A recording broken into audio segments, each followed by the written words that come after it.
This podcast is brought to you by Sales Fuel Hire, a platform to help companies hire smarter and flag 13 toxic employee types. Measure job fit, sales tendencies and motivators, decision-making abilities, and empathy levels, and make your next hire your best hire. Try it now on salesfuel.com/hire and use promo code MANAGESMARTER for $50 off your first purchase. Welcome to the Manage Smarter podcast with hosts C. Lee Smith and Audrey Strong. We're glad you're here for discussions on new ways to manage smarter, hire, develop and retain talent, improve results, and propel team performance to new heights. This is the Manage Smarter podcast. You know, Lee, you've always said there's no I in team, but that letter is in plenty of other titles regarding employees. You want to throw one out there? Yeah, my favorite expression is there's no I in team, but there is one in narcissism. Yeah, as a matter of fact, there's two of them. Yeah. And so we're welcoming back to our microphones Dr. Paul White. Paul, thank you so much for coming back to the show to talk about toxicity. You bet. I'm glad to be with you. Dr. White is a psychologist, author, speaker, and consultant who, for over 2 decades, has helped countless businesses and organizations make work relationships work, co-author of the 5 Languages of Appreciation in the Workplace, as well as the book, Rising Above a Toxic Workplace, Taking Care of Yourself in an Unhealthy Environment. Welcome to the Manage Smarter podcast, everyone. Going to be quite the show. I'm Audrey Strong, Vice President of Communications for Sales Fuel. And I'm C. Lee Smith. I'm the president and CEO of Sales Fuel. And Paul, this is a topic that both you and I have studied, but coming at it from different directions. So before we get too deep into it, let's go ahead and I love the way that you break down the 3 different types of toxicity. You want to share that with everyone to get us started? Sure. Yeah. What we found, actually, it's interesting. When you do a book, you do research, at least hopefully. Mm-hmm. But a book is a time-limited kind of project, and so. For me, at least, I keep doing research afterwards. And after I wrote the book, Rising Above a Toxic Workplace, found that some additional themes that really 3 sort of core components for a toxic workplace. One is that it has a sick system, meaning poor communication, bad decision-making processes, not holding people accountable for their actions, that kind of thing. So it's sort of structural. And you'll find a lot of hospitals, universities, government agencies fit this part, especially because they've got so many reporting lines of accountability and decision making that it's just chaos. And that's not all. Yeah. By the way, there's more. Secondly, you have toxic leaders. And one of the interesting things we found is the toxic leader doesn't have to be at the top of the organization. In fact, often they're not. Often, you may have a pretty healthy CEO or president or director, whatever is the name of the position. But then you have, whether they're vice presidents or division managers or whatever, that sneak in there that are just not healthy people. And the toxic leader, from my point of view, is different than an incompetent leader. An incompetent leader is just somebody who doesn't know what they're doing or they're not very good at it. But a toxic leader often is very skilled and talented. It's just that their goal is just about themselves, and they can wrap it in the organizational goal of, reaching certain milestones or whatever, but it's ultimately ties back to them. And so a toxic leader really treats other people just like, a monetary resource. People are to be used and used up. They manipulate and so forth. We can get into that further. And then the third part are dysfunctional colleagues. And, we're all dysfunctional to some degree. I mean, nobody's, perfect and so forth. But these people really, and I use the term dysfunctional descriptively, that they have major dysfunction in their life. They either, you see patterns of poor financial management. They have broken relationships all over the place. They can't follow through on commitments, all different kinds of things. And so these people just have patterns of behaviors and thinking that create problems for them as far as blaming and making excuses, not telling the truth, withholding information. Sounds like politicians, actually. But so, when you have those 3 components firing pretty hard in your organization, it's probably a pretty nasty place to work. And narcissism seems to be a thread that runs through all of those, right? Absolutely. Well, and especially among toxic leaders. I mean, that's, if you want to understand what drives a toxic leader, it's that it's all about themselves. Mm-hmm. And that's what narcissism really is. I mean, they only think about themselves. They only care about themselves.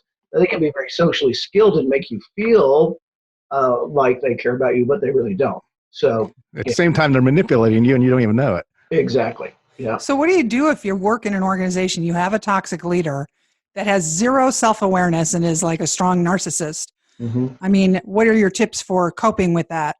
The absolute first thing you have to do is take care of yourself, because they won't and the organization won't. And if you don't, nobody will. And they will use you up and spit you out, and you're on the street, spent and maybe even looking bad because they set you up. So you really do have to take care of yourself. And it starts by sort of, physical cues. I mean, one of the main things is if you start to lose sleep regularly, that creates all kinds of downline problems for us physically and emotionally. And so you're worrying and just, up, agitated. You got to take a look at that. And so one is taking care of yourself both physically, but also you need to protect yourself in the sense of documentation. Otherwise it gets into a he said, she said, and the chances are they are a better communicator than you are, and you're going to come out not looking good. And so you've got to document what you've done, especially in meetings. If you can have a third person present, that's helpful, but a lot of times you can't. And so a nice technique is to send a follow-up email and just say, hey, I'm just confirming what we agreed on in our meeting, and here it is, 1, 2, 3. And if it's different than that, please let me know. That way, it's in their court that if they said, no, you were supposed to do this, and you say, well, this is what we agreed on, I sent this, you didn't clarify it, then you've got some help that way. And they will throw you under the bus too when you're not looking or when you're not around. Yeah, well, sometimes even when you are looking. Well, that's true too. Yeah, absolutely. I mean, because for them, a toxic leader is all about achieving goals that they want, and they're willing to use virtually any method. I mean, they're sort of Machiavellian, right? I mean, or whatever, and they use people up and use the organization and withhold information and distort it to get what they want. So yeah, you just absolutely cannot trust that they're looking out for anybody else but themselves. I told Lee when we were ringing in the Zoom room here that there was one time in my career that I worked for an agency that you used the term soul crushing, Dr. White. Right. I experienced that, and I was physically ill every morning, on the drive in, because it was so bad. And I was unaware that the physical was so tied into the brain. Yeah, absolutely. And I tell you, a lot of us, I mean, we don't know how bad our place is lots of times. And in fact, we created an online assessment called the ROTS. It's a Ratings of Toxic Symptom Scale, because you don't know whether this is normally stressful. Is this pretty bad? Is it unhealthy, or is it, toxic or deadly? And so we created a little quick assessment that gives you a sense of, how bad it is and what areas really are problematic that you got to look at. Now, I like to say that the toxic people, whether it be coworkers or especially leaders, instead of making other people better, they make people worse. Does that seem like it squares up with your studies? Yeah, I mean, I would say basically they are, if you think about the term toxic, and think about it in the physical sense, something that's toxic is harmful, it's dangerous, it's poisonous, it's enough amount, it's deadly. And so, yeah, they undermine the effectiveness and the functioning of an organization. And that obviously impacts individuals as well, because if you can't trust somebody, that means you got to, do all kinds of extra gyrations to figure out if what they're saying is true or not, which expends a lot of time and energy. And so, yeah, they just, if you think about, I don't know, any kind of physical situation where there's something toxic in the soup, it's making you unhealthy. I read that you wrote an article a few years back that I really liked, where you were describing ways that you can identify whether or not you're in a toxic workplace. You want to share some of your insight on that? Well, I'll see if I can remember them. But, I would say the first one really is sort of like Audrey was sharing, is that you just have the sense that things are not right and you don't want to go in. And one of the first sort of major ones is physical symptoms. I mean, whether that's a loss of sleep or intestinal problems or, headaches or sciatic nerve or whatever, because our body does really reflect, what's going on inside of us emotionally. And so you need to pay attention to those cues from your body. And then secondly, if you're starting to really have difficulty getting along with people in your daily life, more so than usual, and it's just that you're irritable and edgy and all that, then you got to pay attention to that, especially if somebody says, what's up with you? You've been sort of on edge lately, and are you don't feel well, or what's up? Or they don't want to talk to you at all. They just avoid you. Well, that's a tough one, because most of the times we don't know if it's us or not. And that's where it is helpful to have people that will give us straight feedback. But, the relational part, and then sort of the emotional part of you're just not motivated, you're discouraged, you start to get passive and avoid responsibilities. I mean, all those kinds of things, along with, here's a major one. It's that you maybe have a meeting or something and you come out fogged. You go in and you think you know what's going to happen and all that, and it's sort of like you think this person that did not follow through on their responsibilities, you think they're going to get hammered, and you come out and they're sort of like smelling like a rose, and you and somebody else got nailed for it. They're really masters. Dysfunctional colleagues are sort of creating this. Let's see you and them fight, and creating sort of distractions, sort of smoke screens that you're not thinking straight, because what you thought was happening isn't what happened, and the results didn't come down. And then you're having the meeting after the meeting to try to figure it out. Exactly. For something, it's like, yeah, I mean, I don't drink, but I mean, if I did, that'd be the time. It's like, yeah. I gotta, figure out what's going on here. So, yeah. You also say that a sign of it is that policies and procedures are non-existent or poorly implemented. So obviously one area that a manager could work on to decrease the toxicity of their culture is to, I think this is low-hanging fruit, start making sure the handbook and all the rules are crisp and being followed. What do you think?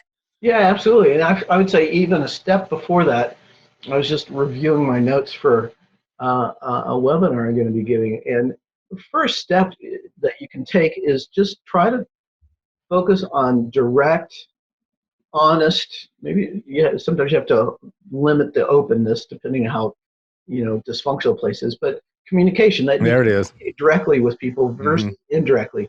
When you have this going around the person, or go tell Jody this for me, and then they shoot the messenger, all that kind of stuff is just unnecessary crap, to be honest. And it can be scary sometimes when you start to communicate directly, because people aren't going to like it, and they're going to react some possibly, or at least get confused.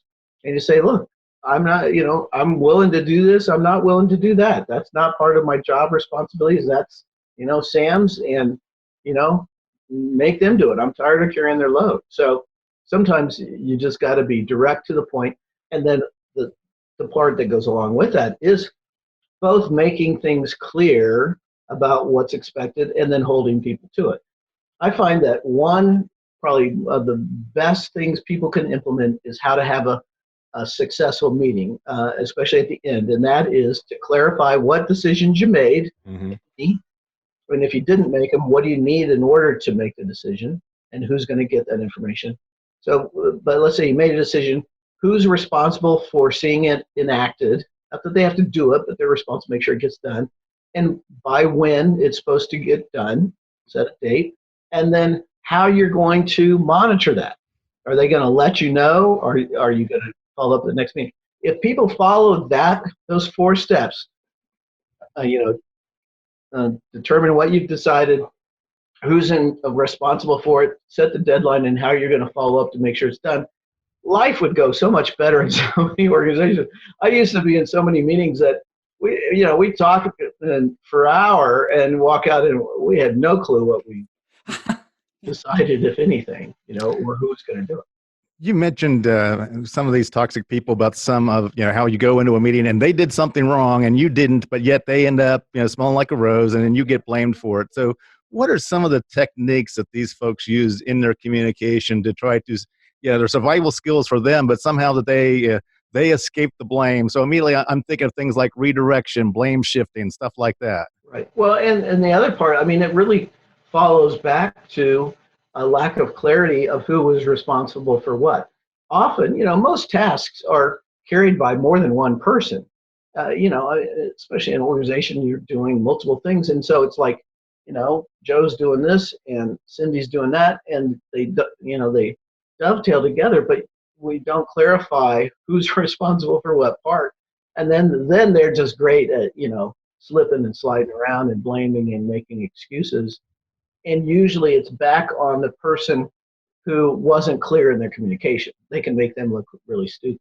So one of the protection things you have to do is, it's like, if I'm leaving a meeting and I'm not clear, I'm just going to say, hey, as far as I know, I don't have any responsibilities that I've been given here. If it's different, you better let me know because I don't see it, Mm-hmm. And you sort of, just cut it straight. They just obfuscate, with lots of words, lots of times. And different people have different strategies. Some use emotions to cloud, and that you get focused on the emotionality versus, the real issue. And that seems to happen a lot in a toxic workplace, doesn't it? Where you're dealing a little bit more in the emotional channel than you are in the logical channel. Yeah, absolutely. I mean, and that's sort of the positive side of the work of appreciation that we do. When people feel appreciated and valued, they're less edgy and irritable, and there's less of that sort of just tension in the air. And so it decreases the emotionality and the reactivity of people. And if you can have people that are sort of like, calm and okay with stuff, you can get past problems. It's not that, it's interesting, most functional organizations don't necessarily have less external problems than non-functional ones or dysfunctional ones. It's just that they don't get sidetracked into stupid little things that don't help you solve the problem. And so they have sort of a mechanism for dealing with problems in a healthy way. It's sort of like a body. It's like different bodies get hit with different kind of viruses, and some bodies have the mechanism and strength to fight it off and others don't. That makes sense. Okay, so let's say I can't survive working for my toxic leader, Yep. and I can't implement the rules cohesively across everybody. So I'm going to leave and try and find something else. In my interview going into my next job, what questions should I be asking to try to identify if I'm just entering into another dysfunctional organization? Well, first, you should do some pre-work. And a friend of mine gave me one of the best pieces of advice in my life, really. And he said, avoid being in a situation where you're desperate. Because when you're desperate, we tend to not make good decisions. So if you're going to transition, don't wait until you don't have any other options. Think it out ahead of time. Do some research, build your resume. If you got to get a little more training, go do that. But don't wait until the last minute. So that's the first step. Secondly, is do some research outside of the organization, if at all possible, with their current vendors, their current customers, suppliers, whomever, so that you can get a sense of, what's your sense of when you interact with this organization? Because, different parts have different, cultures or whatever, but, you'll get a sense of it. And then when you do the interview, do not settle for just an interview with the HR manager, because you're not working for the HR manager. Mm-hmm.